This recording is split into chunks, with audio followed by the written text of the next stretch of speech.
Y ven aquí, solamente son fragmentos de distintos libros para que vean que la microbiota se encuentra en algunas circunstancias adherida a las células epiteliales. Vean acá, por ejemplo, a nivel de la piel, Staphylococcus epidermis, vean que se une a los queratinocitos a través de qué receptor, del TLR2. Este es el receptor al que se une el estafilococo, ¿sí? Se adhiere al queratinocito, a la célula epitelial escamosa queratinizada. Vean, a nivel gastrointestinal, Staphylococcus salivarus, vean, está adherido ¿a qué? A la superficie epitelial bucal, ¿sí? Y de la lengua. Esto solamente para que vean que la microbiota se puede encontrar adherida a las células epiteliales. De nuevo, el hecho de que veamos una bacteria adherida a una célula no significa que ya está ocurriendo un proceso o una enfermedad infecciosa. Y ven aquí que están los distintos ejemplos. Ven, este es un ejemplo de microbiota. Las bacterias en rosas colonizando la superficie, en este caso de las células nasales, ¿sí? Vean este otro ejemplo, microbiota en el intestino delgado. Y podrán ver a estas bacterias que están adheridas a las células epiteliales. Entonces, el hecho de que veamos nosotros bacterias adheridas a una célula no significa que haya enfermedad. Vean aquí, este es un ejemplo de un paciente de un exudado faríngeo, en el que es normal que encontremos este tipo de situaciones, ¿sí? Las adherencias bacterianas, la formación de microcolonias. Vean otra adherencia bacteriana, ¿sí? Es como ya les comentaba, cuando existe un desequilibrio de la microbiota, es que se produce enfermedad. Por esta razón hay que tener cuidado con el uso de los antibióticos. Imagínense que en esta situación, que el paciente consuma antibióticos cuando no tiene una verdadera enfermedad infecciosa, pues me echa abajo toda mi microbiota. Y el problema de que me va a reducir mi microbiota es que van a llegar microorganismos potencialmente patógenos que se puedan instalar. Entonces imagínense, le doy un antibiótico y este puede generar a la larga que se instale otro microorganismo patógeno y que me provoque una verdadera enfermedad infecciosa. Pero no solo eso, el hecho de la alteración de la microbiota se ha vinculado a distintas circunstancias, como podremos ver aquí: al síndrome metabólico, a las alergias, a enfermedades neurodegenerativas, a la diabetes, a la gota, a la obesidad, enfermedades hepáticas, enfermedades autoinmunes, aterosclerosis, depresión, enfermedades infecciosas. Entonces vean todo lo que me genera el desbalance de la microbiota. Entonces imagínense. Luego hay pacientes que apenas tienen una gripita y ya quieren consumir antibióticos. Y esto es una muy mala práctica generada por una mala praxis de los médicos. En el caso de las enfermedades respiratorias, la principal causa son de tipo viral. La principal causa. Si quieren verlo así, el 80% de las enfermedades a nivel respiratorio superior, en este caso las faringitis o en esta otra situación los cuadros gripales, el 80% van a ser por virus. Y el paciente va al médico y que le dan un antibiótico. Y esto genera una mala costumbre porque ya después el paciente tiene una gripita y se toma el antibiótico. Entonces imagínense, eso le está dando la torre a su microbiota. Y está usando un antibiótico cuando no lo requiere. Y por lo regular, los cuadros virales llegan a tener una duración de 2 o 3 semanas.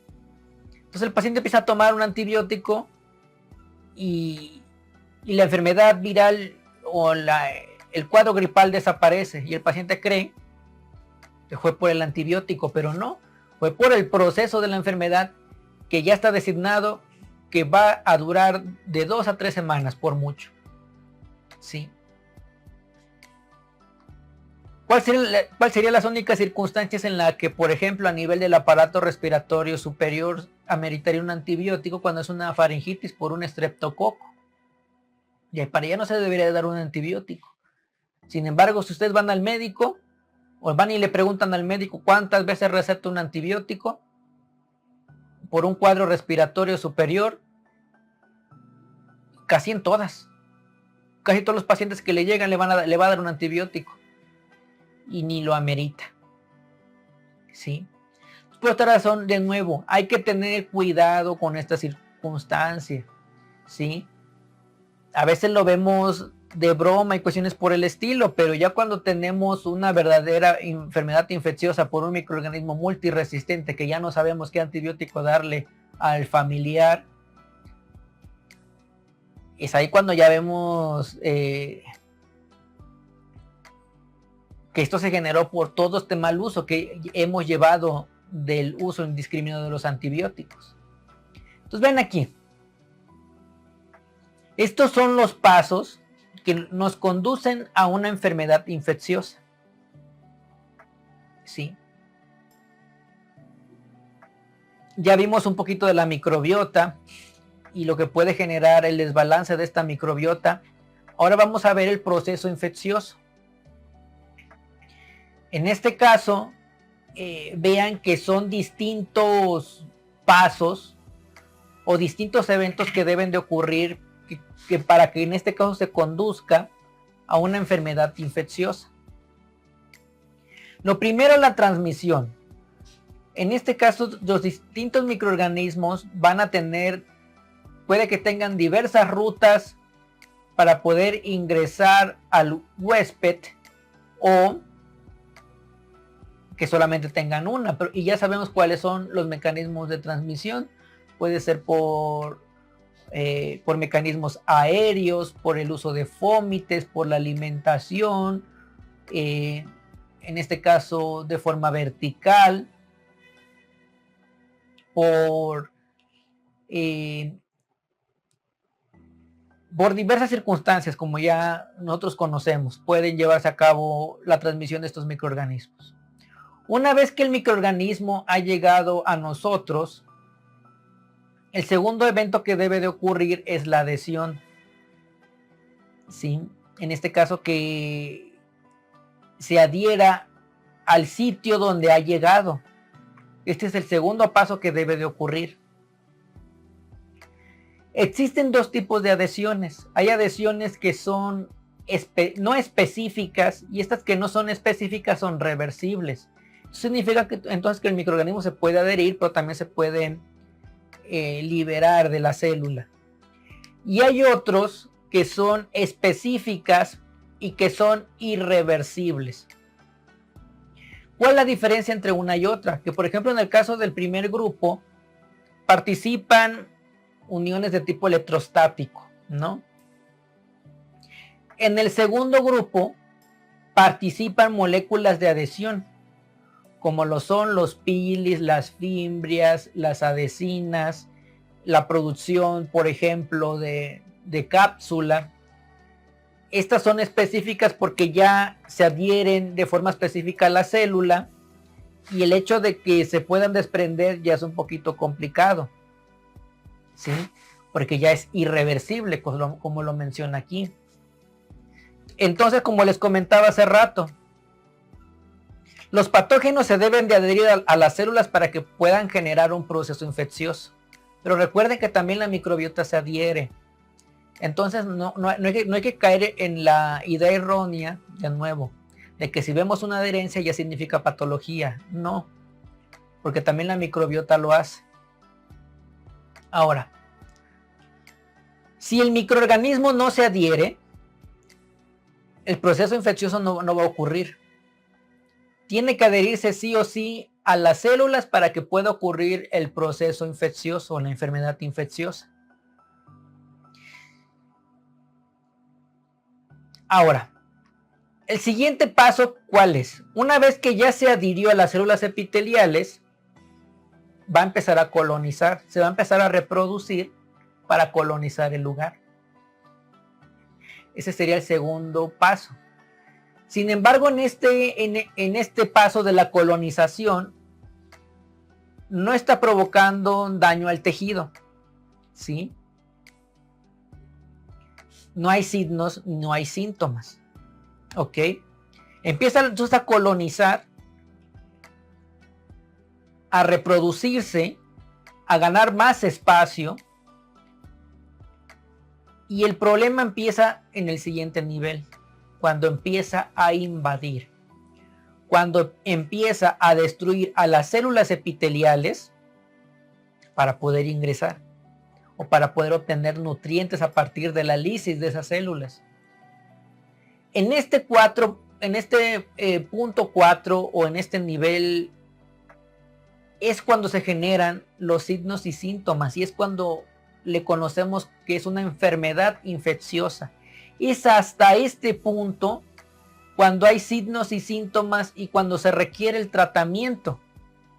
Y es cuando nos derivan al paciente a hacer un diagnóstico microbiológico para que se les pueda tratar. Antes de eso, no se les puede tratar a los pacientes. ¿Por qué razón? Porque puede que el microorganismo no llegue al siguiente nivel y se quede simplemente colonizando, ¿sí? No es obligatorio a que el microorganismo cumpla estos 4 pasos, ¿eh? Porque puede que solamente se quedó colonizando y ya, y no me genera ningún problema, ¿sí?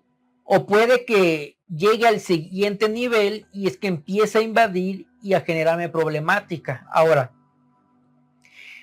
el hecho de que se adhiera, coloniza y me causa enfermedad, pues va a depender de los factores de virulencia que tenga el microorganismo. Y también va, en este caso, a participar el sistema inmune y la microbiota residente para evitar que esto se desequilibre y me genere problemas, ¿sí? Como les comentaba, puede que el microorganismo se quede en este punto y no me genere problemas, ¿sí? Y le doy antibiótico al paciente colonizado, no necesariamente. ¿Por qué? Porque de nuevo, a lo mejor se quedó aquí colonizando. ¿Por qué? Porque es un microorganismo que no tiene los suficientes factores de virulencia para generarme una enfermedad, ¿sí? Entonces, el hecho de que yo dé un antibiótico puede generar que este microorganismo que tenía una baja virulencia sea eliminado, ¿ok? Pero el problema va a ser que esto abre la posibilidad a que, como ya barrí la microbiota, se instale un microorganismo patógeno que me genere problemas. Por esta razón, en este punto no se dan antibióticos, ¿sí? Porque en lugar de causar un beneficio me pueden generar problemas, ¿ok? Solamente cuando llegamos hasta este punto es que nosotros, o en este caso el médico, le va a dar un tratamiento. Y es aquí la participación importante que tiene el laboratorio clínico, ¿sí? ¿Qué participación es esa? Reportar microorganismos que realmente son patógenos y que me están causando enfermedad. No microorganismos colonizantes y no microorganismos de la microbiota. Es una tarea difícil que tiene el laboratorio de microbiología en la actualidad, porque debe de ser capaz de decir que ese microorganismo está causando enfermedad sí o sí.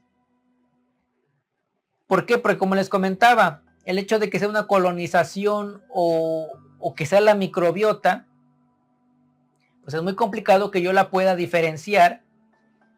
Y pues en estas situaciones, como les vuelvo a repetir, no se les da ningún tratamiento, porque en lugar de causar beneficio, eso va a generar problemática.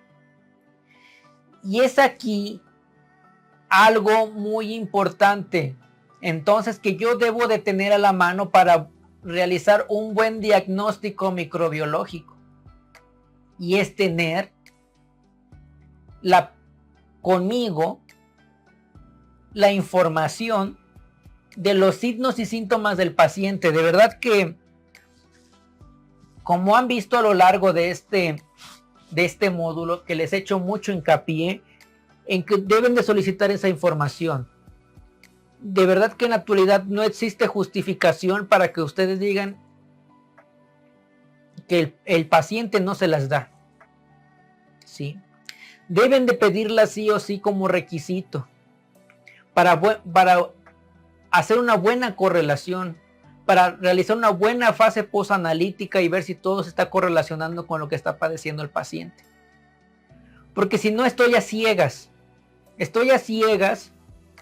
y en lugar de contribuir, lo voy a afectar al paciente, ¿sí?